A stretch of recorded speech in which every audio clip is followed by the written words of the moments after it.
Oi, gente! E aí, tudo bem com vocês? Sejam todos muito bem-vindos ao canal A Casa de Repouso Modelo. Eu me chamo Roberta, criei esse canal para a gente falar sobre casa de repouso, sobre esse mundo aí, né? Sobre esse ramo que tanto cresce e tanto ainda tem preconceito, né? Muito preconceito, infelizmente, ainda nessa área. Então, a intenção desse canal é a gente falar sobre vários temas, vários assuntos voltados a esse ramo, né? É um canal voltado para quem tem a sua casa de repouso e tem muitas dúvidas ainda, né? Busca aí, às vezes, por direção em algumas questões. É um canal voltado para quem tem vontade de abrir a sua casa e aí também não sabe muito bem como que é esse ramo, nem esse mundo, então tem vindo em busca de conhecimento e para quem tem curiosidade mesmo de saber como é que funciona o dia a dia aí de uma casa de repouso, tá bom? Se você não é inscrito, se inscreva no canal, compartilha, comenta com alguém que esse assunto possa interessar. Hoje a gente vai falar um assunto bem importante, que muitas vezes a correria do nosso dia a dia dentro da instituição, às vezes a gente deixa isso passar e pode ser que a gente tenha problema em alguma vez que a gente deixa isso passar, a gente pode ter algum problema sério. O que que é? A avaliação do idoso no momento que ele entra na instituição. Então, quando a gente recebe um novo morador, a gente vem com informação do que nos foi dado, correto? Então, assim, a família, né, faz essa primeira abordagem, em grande maioria das vezes, né, a família que vem em busca da vaga, né, da casa, do espaço, e são feitas algumas reuniões, algumas conversas com a família antes que o idoso ingresse na instituição, né? E essa conversa, a instituição procura, né, quem é responsável, entender tudo sobre o idoso, as condições que ele está de saúde, o que ele toma de medicamento, toda a sua parte física, como é que tá, a sua parte neurológica, enfim, entender de verdade, mesmo porque você precisa definir valor, né, definir certas coisas, e isso tudo é muito baseado em como o idoso está no momento, né? Mas o que acontece muitas vezes não é tão incomum, muito pelo contrário, é muito comum, é que a família faça omissões de certas coisas, né? Omitam algumas informações muito importantes. Muitas vezes não fazem por mal, não é isso, mas eles pensam que talvez aquilo determine que a casa não aceite o idoso ou algo assim, né? Fica receoso de como isso vai ser interpretado, enfim. Então, às vezes, né, fala muito básico, mas não se aprofunda muito na verdade como o idoso está, né, de verdade naquele momento. Então, por que é tão importante essa avaliação no momento que o idoso entra, né?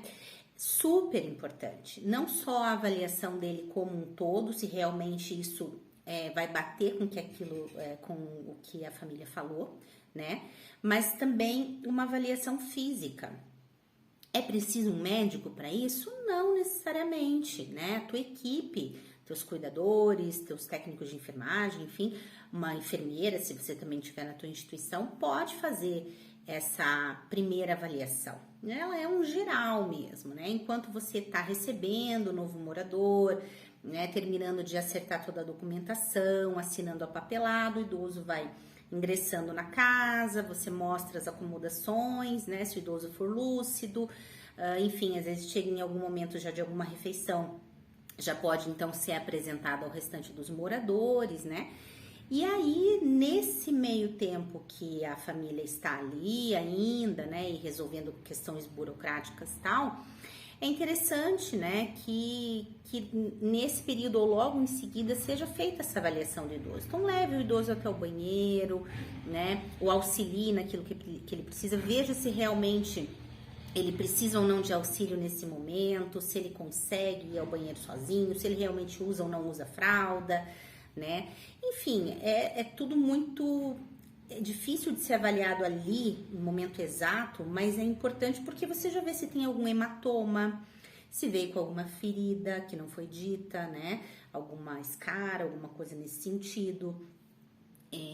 Isso é importante, porque depois, nos próximos dias, podem alegar que aquilo aconteceu na instituição, dentro da casa, né? Então, se você tem essa avaliação primária, ela é muito importante, né? Para que haja esse respaldo da casa mesmo. Então, nesse primeiro momento, isso é muito importante, ter uma ficha dessa avaliação, ver as condições gerais do idoso, né?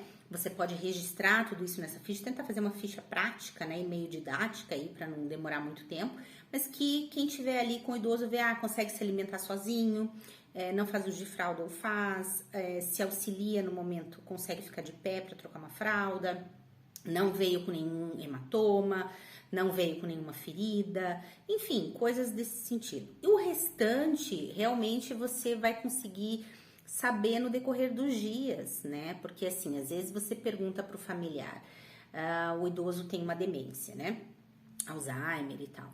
Aí você pergunta, tá, ele tá dormindo bem? Dorme bem, dorme a noite inteira. Isso não é verdade, né? Ou não é 100% verdade. Dorme 1, 2 dias bem, 2, 3, 4 não dorme, né? Então, às vezes é aquilo que eu falei, eles omitem algumas coisas ou não contam exatamente bem a realidade de como é, e você vai descobrir isso nos próximos dias. Então, coisas comportamentais é mais difícil de você detectar ali naquele momento de avaliação. Por isso que a primeira avaliação ela é mais física, né? Ela é mais assim, da condição do idoso, dele conseguir, dele ter ou não alguma autonomia ainda, né, dele usar ou não fralda, conseguir se alimentar ou não, ser responsivo, ter a compreensão das coisas ou não ter, essas coisas assim, meio de imediato é possível fazer, questão de hematomas e de feridas. Agora, a parte comportamental, realmente vai ser de acordo aí com o teu dia a dia. E é importante, né, que na primeira observação que seja feita de que não é exatamente aquilo, é importante que seja feita uma reunião ou um encontro ou uma ligação ou alguma coisa, né, com esse familiar responsável falando do que está acontecendo, né? Então, assim, o idoso entrou hoje, digamos que seja uma segunda-feira, né? Entrou hoje, dormiu hoje dormiu a noite inteira, ontem não dormiu, aí você vai levando essa semana e vai vendo, ao final da semana você vai tentar, então, entrar em contato com a família e vai dizer, olha, dos 5, 7 dias aí da semana, ele dormiu 2, os outros não dormiu, pode ser adaptação na casa? Pode ser adaptação na casa, mas não sei dizer, assim, se isso interfere tanto, sabe? Principalmente quando o idoso não é lúcido ou não é mais tão lúcido, isso não interfere tanto, sabe? Assim, ao ponto de que ele não durma vários dias ou alguma coisa nesse sentido. Mas aí é interessante falar a respeito de uma avaliação médica, de quando foi feita a última avaliação, né? Dar uma olhada nos medicamentos mais a fundo, né? Conversar com a família com qual frequência isso acontecia lá na casa, né, do familiar. Nunca, ele sempre dormia a noite inteira. Falei, bom, então vamos ter que ficar observando mais alguns dias, se isso começar a virar um padrão, né?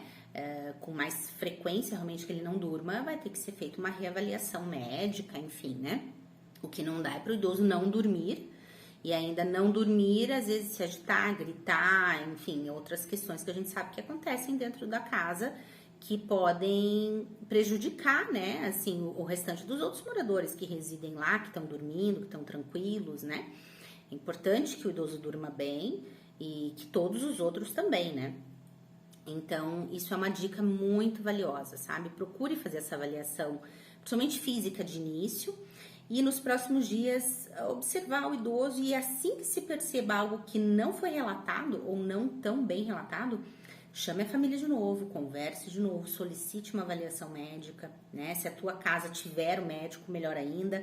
Se não tiver, peça para que então a família entre em contato com o médico, né, do idoso, se ele tiver, se não, vai ter que ir atrás de algum médico para fazer essa avaliação, para tentar entender o que está acontecendo, se é a mudança de ambiente ou não, né, e aí vai ter que começar a ser conversado, estudado as possibilidades que podem ser, né, como que pode ser resolvido tudo isso, tá bom?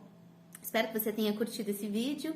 Se você não é inscrito, se inscreva no canal, compartilha, comenta aqui comigo o que você achou sobre esse vídeo e a gente se vê no próximo. Até!